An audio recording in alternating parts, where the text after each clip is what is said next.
मैं Aryam Yadav SSIC inter college Kanakpur के online classes में सभी बच्चों का स्वागत करता हूं। आज कक्षा 9th है, विषय भौतिक विज्ञान।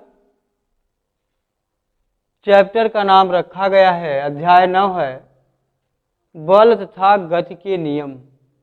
बल तथा गति के नियम। तो सबसे पहली हेडिंग है बल, जिसे हम इंग्लिश में कहेंगे फोर्स।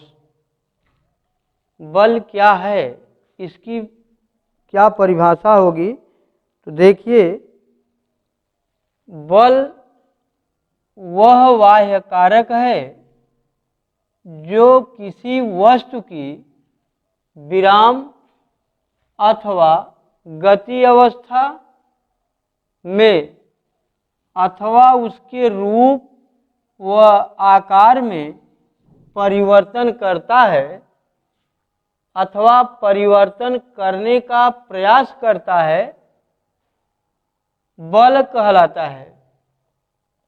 बल वह बाह्य कारक है जो किसी वस्तु की विराम अथवा गति अवस्था में अथवा उसके रूप व आकार में परिवर्तन करता है अथवा परिवर्तन करने का प्रयास करता है, बल कहलाता है।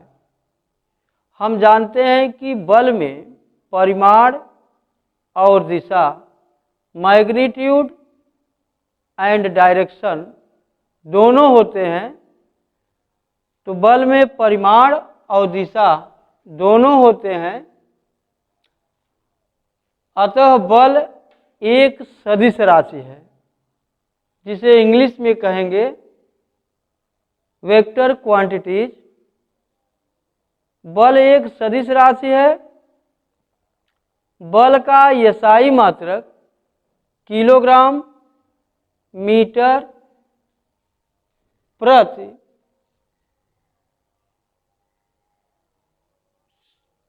Second square. बल का SI मात्रक किलोग्राम मीटर प्रति सेकेंड स्क्वायर अथवा इसी को न्यूटन हम कहेंगे, तो बल की इकाई न्यूटन होगी।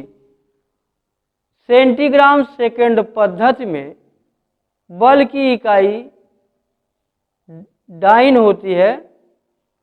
तो बच्चे ध्यान देंगे कि बल की इकाई जो है SI पद्धति में किलोग्राम मीटर प्रति सेकेंड स्क्वायर अथवा न्यूटन, और CGS पद्धति में डाइन होती है, और बल एक सदिश राशि है। बल के प्रकार।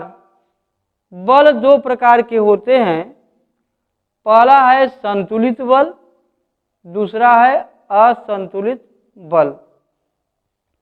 तो सबसे पहले संतुलित बल की परिभाषा होगी बैलेंस्ड फोर्स, जिसे इंग्लिश में कहेंगे जब किसी वस्तु पर एक साथ कई बल कार्य कर रहे हों और उनका परिणामी बल शून्य हो, तो उन बलों को संतुलित बल कहते हैं। जब किसी वस्तु पर एक साथ कई बल कार्य कर रहे हों और उनका परिणामी बल शून्य हो, तो उन बलों को संतुलित बल कहते हैं। संतुलित बल के एग्जाम्पल होंगे, यदि हम हाथ में सूटकेस लिए खड़े हों तो सूटकेस का भार F1 = mg नीचे की ओर कार्य करेगा। सूटकेस को स्थिर रखने के लिए हमें इतना ही बल F2 = F1 अपने हाथों की मांसपेशियों द्वारा ऊपर की ओर लगाना होगा। तो ये रहे आपके संतुलित बल के उदाहरण, कि यदि हम हाथ में सूटकेस लिए खड़े हों तो सूटकेस का जो भार F1 = mg है, वह नीचे की ओर कार्य करेगा। सूटकेस को स्थिर रखने के लिए हमें इतना ही बल F2 बराबर F1 अपने हाथों की मांसपेशियों द्वारा ऊपर की ओर लगाना पड़ेगा। दूसरा बल है असंतुलित बल, अनबैलेंस्ड फोर्स। जब किसी वस्तु पर लगे अनेक बलों का परिणामी बल शून्य न हो तो उन बलों को असंतुलित बल कहते हैं। उदाहरण है, यदि हम हाथ में पकड़ा सूटकेस छोड़ दें तो यह नीचे गिर पड़ता है, क्योंकि आप सूटकेस पर नीचे की ओर कार्य करने वाला इसका भार F1 बराबर mg ही कार्य करेगा। देखिए बच्चों, व्हाइट बोर्ड को देखिए, यहाँ पर दूसरी हेडिंग है गति का प्रथम नियम। गति का प्रथम नियम, फर्स्ट लॉ ऑफ मोशन। यह प्रश्न जो है पूछा जाता है, ये जो हेडिंग दी गई है इससे क्वेश्चन बनाकर पुटअप किया जाता है कि गति के प्रथम नियम का उल्लेख कीजिए।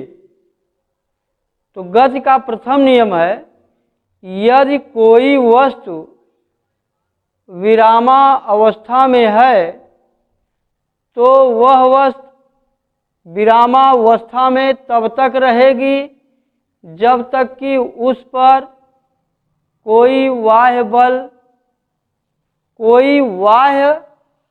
बल न लगाया जाए। अर्थात यदि कोई वस्तु विरामावस्था में है तो वह विरामावस्था में ही तब तक रहेगी जब तक कि उस वस्तु पर कोई बाह्य बल लगाकर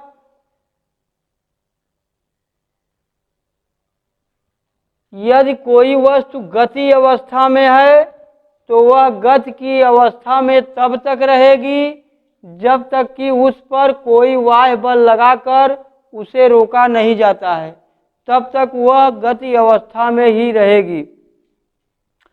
तो गति के प्रथम नियम का उदाहरण है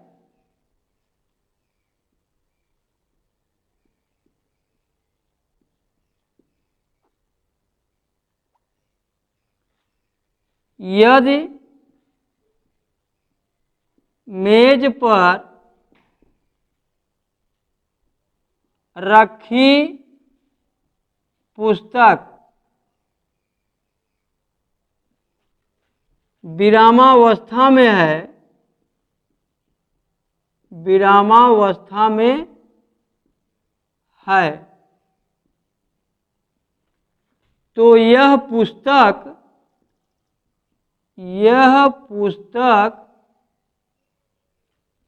विरामावस्था में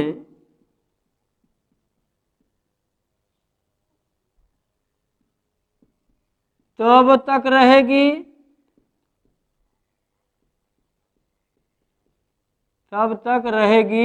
जब तक कि उस पर कोई बाह्य बल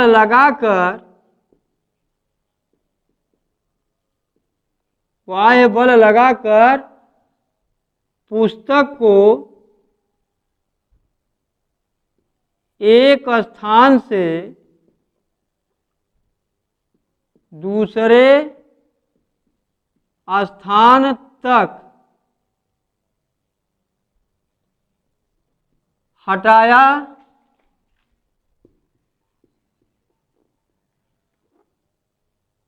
न जाए। गति के प्रथम नियम का यह उदाहरण रहा बच्चों कि यदि मेज पर रखी पुस्तक विरामावस्था में है तो यह पुस्तक विरामावस्था में तब तक रहेगी जब तक कि उस पर कोई बाह्य बल लगाकर पुस्तक एक स्थान से दूसरे स्थान तक हटाया न जाए। अगर हम कोई पुस्तक मेज पे रखी है, अगर उसे हम जब तक एक स्थान से दूसरे स्थान तक हटाएंगे नहीं, तब तक वह विरामावस्था में ही पड़ी रहेगी। तो न्यूटन ने गति का प्रथम समीकरण दिए थे। तो बच्चे याद रखेंगे कि जब कोई वस्तु विरामावस्था में है तो वह विरामावस्था में ही रहेगी, जब तक कि उस पर कोई बाह्य बल न लगाया जाए। पुनः उन्होंने कहा कि यदि कोई वस्तु गति अवस्था में है तो वह गति अवस्था में ही रहेगी, जब तक कि उसे कोई बाह्य बल लगाकर उसे रोका नहीं जाता है, तब तक वह वस्तु गति की अवस्था में ही रहेगी। उदाहरण के लिए आप देखिए, अगर किसी गेंद को आप फोर्स लगा करके किसी फील्ड में फेंकते हैं, तो न्यूटन का प्रथम नियम था कि वह गेंद तब तक जाती रहेगी फील्ड में जब तक कि उस गेंद पर कोई बाह्य बल लगाकर उसे रोका नहीं जाएगा, तो वह जो है गेंद जाती ही रहेगी। यह जो है नियम गति का प्रथम नियम कहलाता है। तो बच्चे इसको याद रखेंगे। अगला